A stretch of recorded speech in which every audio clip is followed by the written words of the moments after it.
J'anime l'association interprofessionnelle de la gentiane jaune, qui est née en 2014 et qui est issue d'un projet plus vaste, la mission pour la gestion durable de la ressource gentiane dans le Massif central.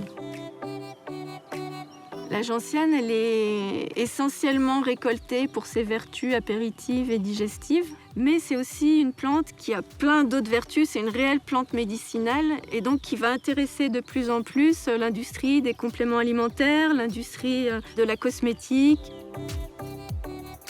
En 2015, on a édité la première version du guide de bonnes pratiques de production. C'est un outil qui s'adresse à toutes les personnes, à tous les maillons de la filière. Depuis 2020, on travaille sur une marque collective gentiane durable et cette marque collective se base sur 3 grands principes. C'est la gestion de la ressource, l'équité sociale et la valorisation économique. Les indicateurs d'une gentiane prête à être exploitée, ça va être la taille de la touffe de gentiane, la forme des feuilles, un peu gaufrées, bien charnues, le fait que le plant est potentiellement fleuri, donc ça c'est un indicateur de l'âge de la racine. L'arracheur, traditionnellement dans le Massif central, travaille avec une fourche du diable. Une parcelle de gentiane peut être plus ou moins importante. On prélèvera d'abord une partie, puis l'année d'après, le chantier se poursuit. Plus loin, il y a une forme de rotation en fait, qui se met en place. Et de toute façon, on ne repassera pas là où l'arrachage a déjà eu lieu avant une vingtaine d'années. Sous la surface du sol, la gentiane déploie un système racinaire impressionnant, pouvant atteindre jusqu'à 7 kg. Les racines concentrent des molécules actives recherchées par les industries de la santé, comme les principes amers, par exemple le gentiopicroside, aux propriétés stimulantes de la digestion et de l'appétit.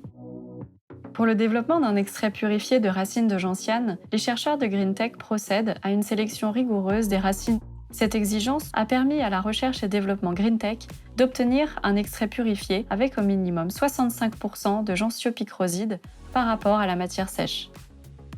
Une telle concentration est permise par la mise en œuvre d'étapes successives qui ont fait l'objet de validation. Une extraction hydroalcoolique, suivie d'une concentration de la fraction aqueuse, puis d'une purification sur colonne.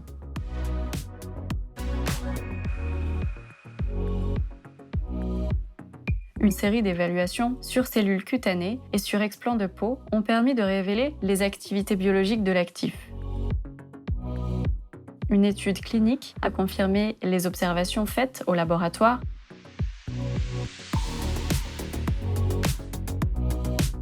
La valorisation de la gentiane pour des applications en santé, telles que le soin de la peau, requiert ainsi une gestion raisonnée de la plante avec des pratiques de cueillette durables réalisées par les gentianaires.